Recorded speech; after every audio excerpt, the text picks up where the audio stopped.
Anticipatory action refers to a set of planned and pre-financed measures taken prior to the impact of a disaster or before the acute impacts are felt.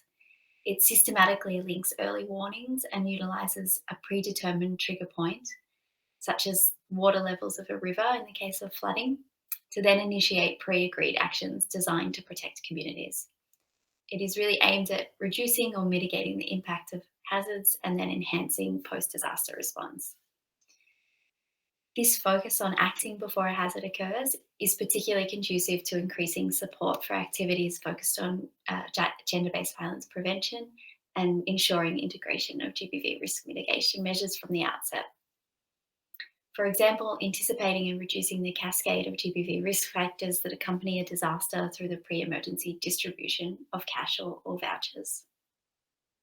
Anticipatory action is not a substitute for disaster risk reduction and is really complementary to this longer term work to reduce vulnerability and strengthen people's capacity to manage risks and adapt to a changing climate.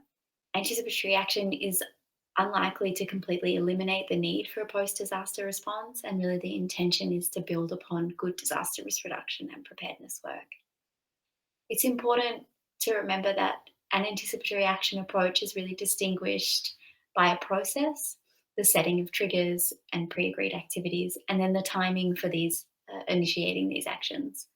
It doesn't describe a fixed set of activities, and rather the activities within anticipatory action will vary really according to the setting, type of emergency, and many other factors.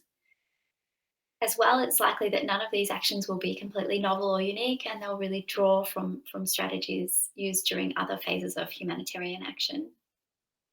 From a gender-based violence programming perspective, an anticipatory action approach may combine some activities that would typically be viewed as GBV preparedness activities alongside other activities more commonly seen in traditional humanitarian response. A really good example for GBV actors of the anticipatory action approach can be seen in the work of UNFPA in Bangladesh, who are part of a global pilot on anticipatory action funded by SURF and conducted in 2020. This is highlighted as a case study further in the report.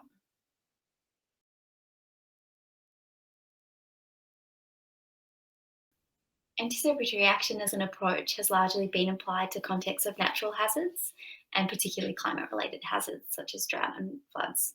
Although some of these hazards have occurred in conflict situations, applying anticipatory action to conflict-induced emergencies is still in nascent stages. Challenges for doing this work include establishing reliable forecasting systems and the setting of triggers for appropriate action. It is important, however, to consider the differences in forecast times and forecast information and forecast and lead times for different contexts. Examples of hazards that would have a short lead time include cyclones and heat waves. These typically have a lead time of just several days, although cyclones and typhoons are also seasonal. Whereas turning to droughts and food security, other food security hazards, these typically have longer lead times of several months and up to a year. Understanding the forecast types and lead times for natural hazards will help facilitate this engagement in anticipatory action approaches from the early stages. And it's also a really crucial part to supporting the increased engagement of women and girls in early warning systems, in setting these triggers and ensuring that the full impact of historical disasters are known and integrated into anticipatory action planning processes. Anticipatory action has also been conducted as a joint multi-agency approach and by single organisations. Understanding the operational planning processes of anticipatory action will facilitate advocacy for critical life-saving actions to be included in these processes.